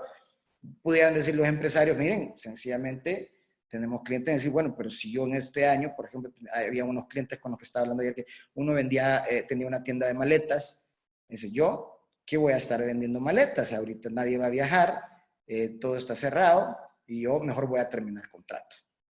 el tema de la alimentación. Cuando el tema de la alimentación en los restaurantes es un tema de día a día, depende el giro o modelo de negocio que tengan, ¿verdad? Pero bueno, podríamos hablar todo el día de este tema. Están nuestros correos ahí para que ustedes nos puedan contactar con preguntas concretas. Nosotros tenemos ahorita un sistema pro bono para apoyar a todos los miembros de la Cámara de Comercio en el tema de consultas, que no les va a causar honorarios, ¿verdad? Y que podemos apoyarles ya en un momento determinado si les interesa que los apoyemos ya en la gestión propiamente, pues también podemos utilizar alguna medida también de alivio para ustedes. No sé si alguien más quería preguntar algo. Hay 7 personas aquí preguntando. Dice, sí va a tener copia del material, los personeros del Centro de Conciliación se los van a enviar. Pregunta Leslie Figueroa que si vamos a tener copia del material, sí van a tener copia de la presentación. Ahí está el correo de ella. Después dice, bueno, dice, si es un contrato, dice Sandra Cárcamo, si es un contrato de trabajo definido, se tiene que pagar todos los meses que faltan hasta la finalización del mismo y también los derechos laborales a suspender la labor. Bueno, este es un foro de fuerza mayor y arbitraje, sin embargo, pues habría que analizar el caso concreto, no logro entender. Dice, si un contrato de trabajo definido, si es un contrato de trabajo definido, se tiene que pagar todos los meses que faltan hasta la finalización del mismo y también los derechos laborales. Bueno, yo no sé si está mezclando ahí lo que es un contrato de prestación de servicios profesionales que tienen un objeto cierto o es un contrato individual de trabajo a un plazo definido. Habría que verlo. Dice, por tiempo, ¿qué es lo que implica? Bueno, los contratos de trabajo, si han notificado, si han decidido suspender el contrato individual de trabajo por no tener la capacidad para poder pagarla, pues no se pagarán los salarios durante el tiempo que esté suspendido, ¿no? Pero el gobierno ya ha creado una medida de alivio también, que han estado haciendo Facebook Live también en relación al tema de la aportación solidaria del RAP, donde el patrono pondrá 2.000 lempiras, el empleado tomará de sus aportaciones 2.000 lempiras y el Estado va a dar en subsidio 1.000 lempiras, obteniendo 6.000 lempiras. Esto solo aplica para los empleados que estén registrados en el RAP, ¿no? Que aporten al RAP. Ok, no sé si Juan Carlos Benítez dijo que tenía una pregunta. Es que hay varios chats aquí. Dice, espectador anónimo, ¿qué sucede si la parte que no puede cumplir por la fuerza mayor no hizo ninguna notificación? Bueno, si no hizo ninguna notificación, pues entonces no va a poder invocar la fuerza mayor. Y ahí es algo bien interesante lo que acaba de mencionar. Es importante que entre más tiempo pasa y usted no toma una decisión para notificar una suspensión de contrato o abocarse, ¿verdad?, a la cláusula de fuerza mayor, pues no le tendrá, ¿verdad?, ningún efecto, ¿verdad? Dice, Carlos Solo agregar ahí, abogado, que obviamente va a depender de la cláusula. Si la cláusula requiere la notificación, esta tiene que ser realizada, como usted bien ha dicho, pero en ocasiones hay cláusulas que ponen un plazo para hacer esta notificación. Correcto. Igual, este plazo tiene que ser cumplido. Incluso a veces pide la continua información del evento, pese a que la pandemia y las medidas del gobierno son un hecho notorio, un hecho evidente, un hecho conocido por todos, pero si usted en su contrato pactó esto, hay que tomar en cuenta que las obligaciones que nacen de los contratos son fuerza de ley entre las partes. Entonces, lastimosamente, en un caso de que usted no realizó la notificación, pues no puede alegar la fuerza mayor, como bien le decía el abogado Benito. Dice Juan Carlos Benítez, ¿será necesaria la notificación cuando es un hecho conocido como fue la disposición del gobierno? Sí, definitivamente ya Fabián lo explicaba, ¿verdad?, en el tema de la regulación. Sin embargo, es que ahí no a veces se puede confundir porque de repente hay otras causales para poder terminar el contrato o poder suspenderlo, que no es la fuerza mayor, ¿verdad? Y ya, como nuestra legislación, pues si bien es cierto, lo define, ¿verdad?, la fuerza mayor y está declarada, tiene que tener un mecanismo de cómo activarlo. Y eso lo regula con las cláusulas, ¿verdad? Bueno, si no hay otras preguntas, dice Dalila Argentina Hidalgo, en el caso mío, abogado, yo tengo un gym y está cerrado desde el primer día que se giró el comunicado. Desde ese día no tengo entrada de dinero y me toca que pagar el mes y no estoy generando dinero en mi contrato. En mi contrato no está la cláusula de eso como un centro comercial y ellos me están cobrando para esta fuerza mayor. Como le digo, si no tiene cláusula de fuerza mayor, yo lo que les sugiero es buscar una gestión de negociación para poder paliar un poco, si no, pues si toma la decisión es pedir la notificación de terminación de contrato, ¿verdad?